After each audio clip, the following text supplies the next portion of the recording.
One of the questions that so many people ask is, if there's a God in heaven, why does he allow so much pain and suffering to persist in the world? How can a God allow so much pain and suffering to occur without doing something? What they fail to understand is that when God created the world, when God first created the world was harmonious. There was no sin, there was no pain, there was no suffering. Everything was perfect. In Genesis chapter 1, the world was perfect. In Genesis chapter 2, the world was perfect. It wasn't until Genesis chapter 3, when sin entered into the world, that things began to spiral out of control and men began to continue to do wickedly, to sin, to sin, and to sin. And in this lesson, I pray that it'll be beneficial, that we can glean some things that can help you understand why we suffer. In Judges chapter 6 and verse number 13, in the context, the angel of the Lord is speaking to Gideon. In verse number 12, the angel of the Lord tells Gideon that God is with him. And Gideon asked the question, well, oh Lord, if God is with us, why has all this happened to us? Now, also within the context, you got to understand that Israel had sinned and had been continuously sinning against God, and God was punishing them. But nevertheless, the idea that we want to extract here is that Gideon asked the question, if God is with us, if the Lord is with us, why is all this happening to us? And I believe that's a question that so many people ask. They say, if God is with us, if the Lord is with us, why was my wife or my child killed in a car accident? Why was my baby born stillborn? Why did my sister suffer for so long in the hospital? Why was my brother shot and killed? Why do I have cancer? Why did my mother die before I could know her? Why do innocent children suffer from starvation? Why did I have to watch my mother suffer with a long debilitating disease? And the list can go on and on and on.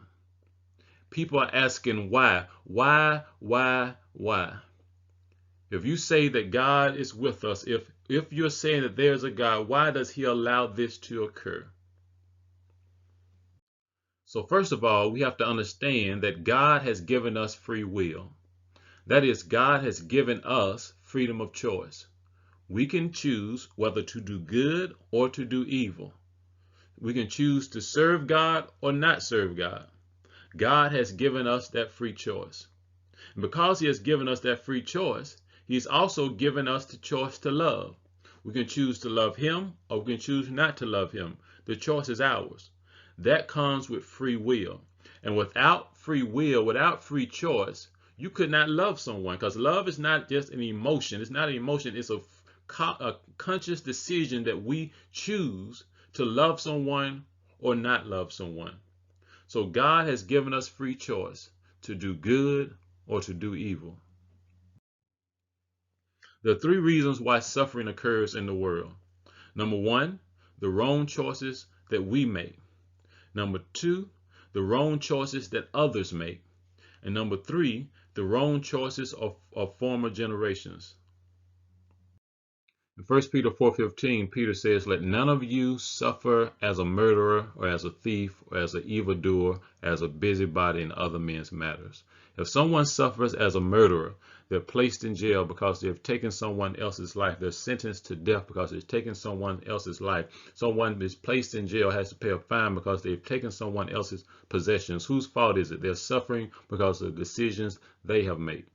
As we're going to look at the second reason, suffering because of other people's choices, or someone who takes someone's life, yes, they may suffer, but also their family members of those individuals whose life they have taken may suffer, but also their families may suffer as well because they have taken someone's life.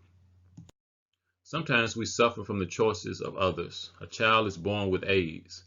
It's nothing that they've done, but the mother transmits it to the child. A family is doing nothing wrong, but driving down the highway and they're killed by a drunk driver. Or someone gets lung cancer, not because they themselves are smoking, but because of second and third hand smoke. A third reason we suffer is because of the wrong choices of former generations. For example, in India, so many people are starving, not because they do not have food, but simply because they have rejected God and they began to serve the creature rather than the creator. That is, they worship cows. There are cows that are living because they value the cow's life more than human life.